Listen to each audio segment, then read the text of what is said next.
Talking of Shane Meadows films that are good, though, Craig, we're going to move on to the first one that I ever saw, and I believe the first one that you ever saw, because we saw it when it was released. Yes. Pretty close there too.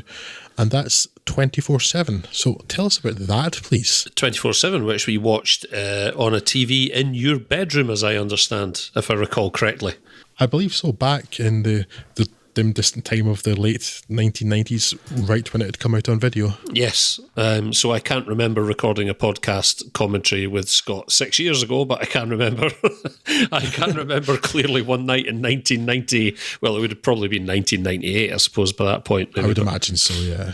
So 24/7 then. Alan Darcy is a vagrant living in an abandoned railroad car somewhere outside of a nameless but instantly recognisable English Midlands town.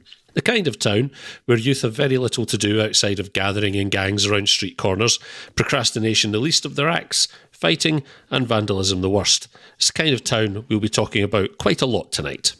Quite how Darcy, played by Bob Hoskins, ended up in that railroad car, filthy, unkempt and pretty much at death's door, is the topic of 24/7, the work which put Meadows on the radar as a British talent to watch.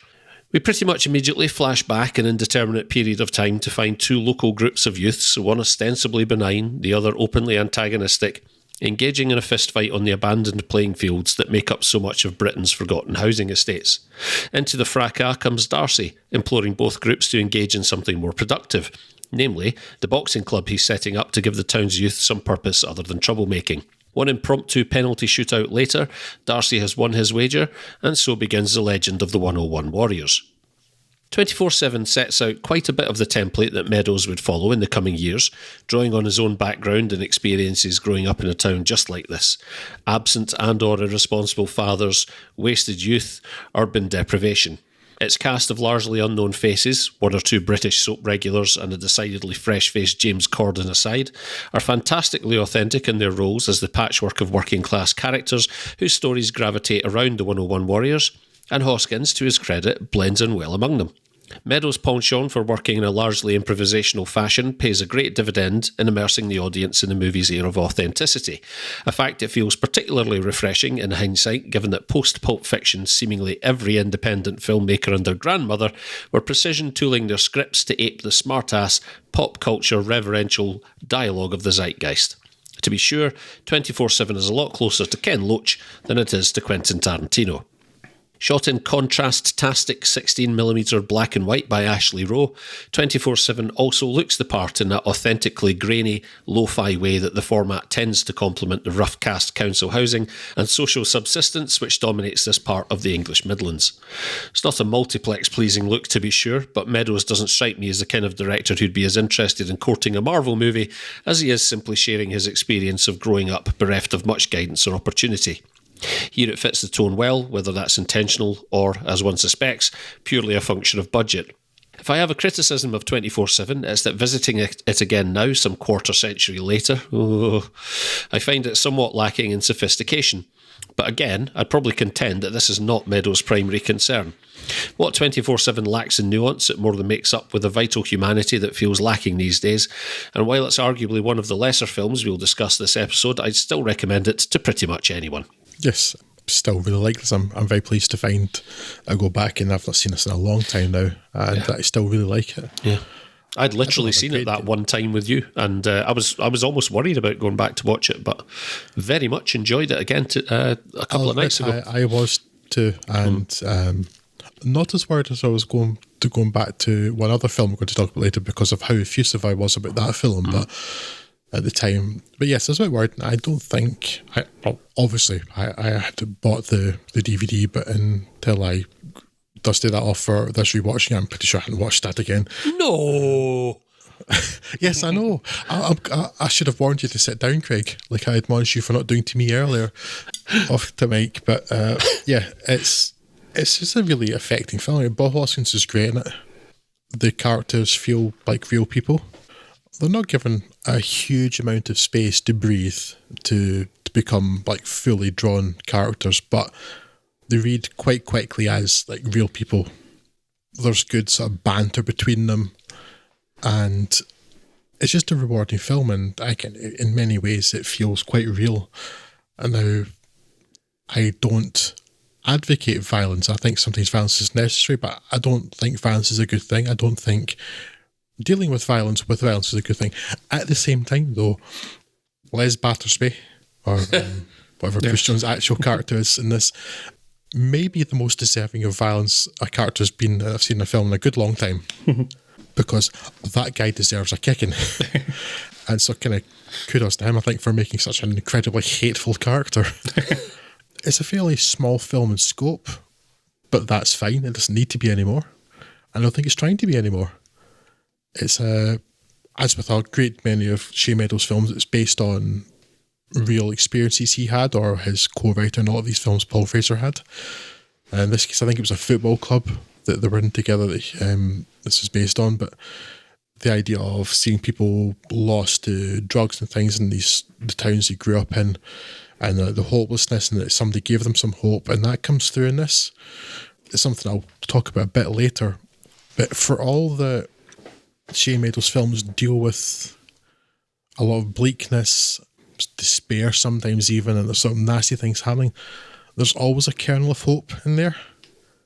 They're not as downbeat as you might think they would be, and this film is there too. Yes, while horrible things happen, and particularly to Bob Hoskins' character, there's some hope that he's left a legacy of the people, they've stopped fighting with each other, and that people have got friendships, or things have improved in people's lives, and that his films from this point onwards really are marked out by, while everything can be entirely crappy, there's hope.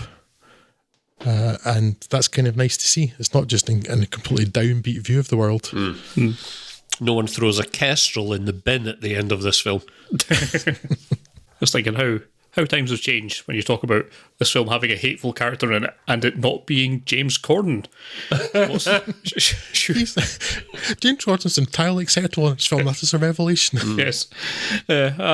It turns out, as it happens, I've not really seen an awful lot of Shane Meadows' early catalogue, and I hadn't seen 24/7 of all things until the other day there. Don't have an awful lot to add over what you're saying. It is a small scale in its ambition, but I think it's all the more affecting for it.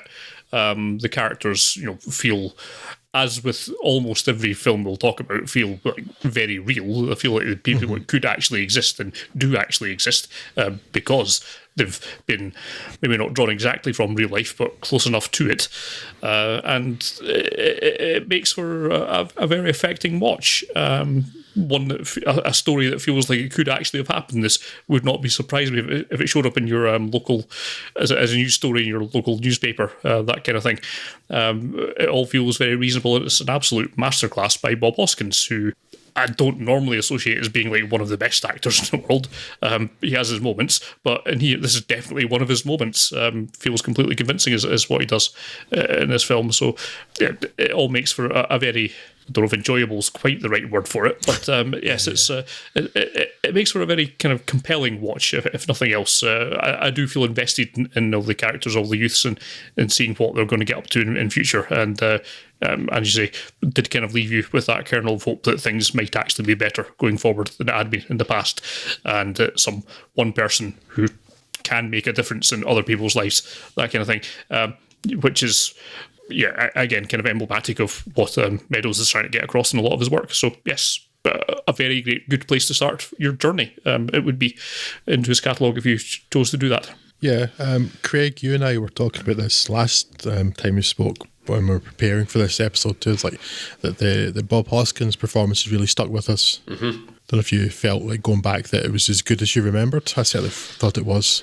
But it's just, perhaps bizarrely, Bob Hoskins' performance was the thing that I recalled least about the film, but I suppose by virtue of that, it's probably the thing that pleasantly surprised me the most returning to it, because, like you say, Scott, I don't necessarily think of Bob Hoskins when someone mentions that sort of calibre of an actor, but he's really, really good and really compelling, and he's not normally an actor who can come across as all that naturalistic, I suppose, but this is perhaps the most naturalistic that I've ever seen him.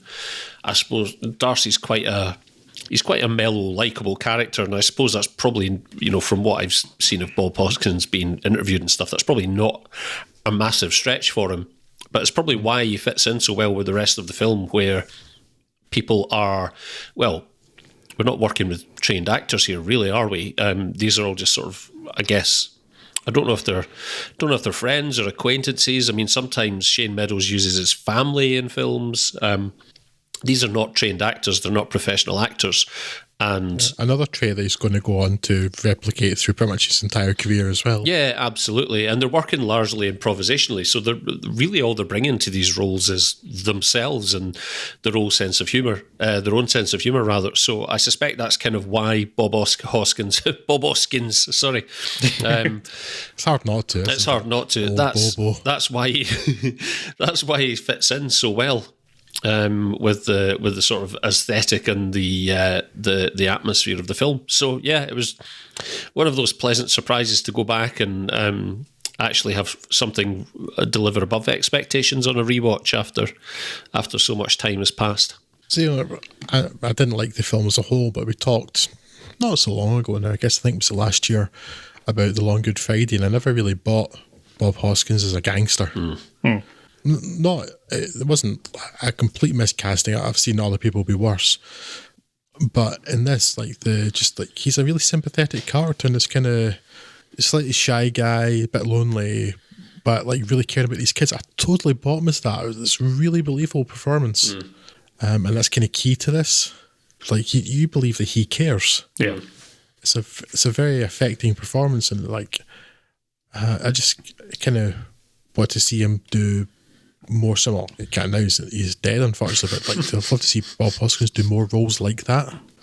From beyond. Is this or Super Mario Brothers? It's a tough choice, but I think I might settle on the side of this. This just has the edge. After that.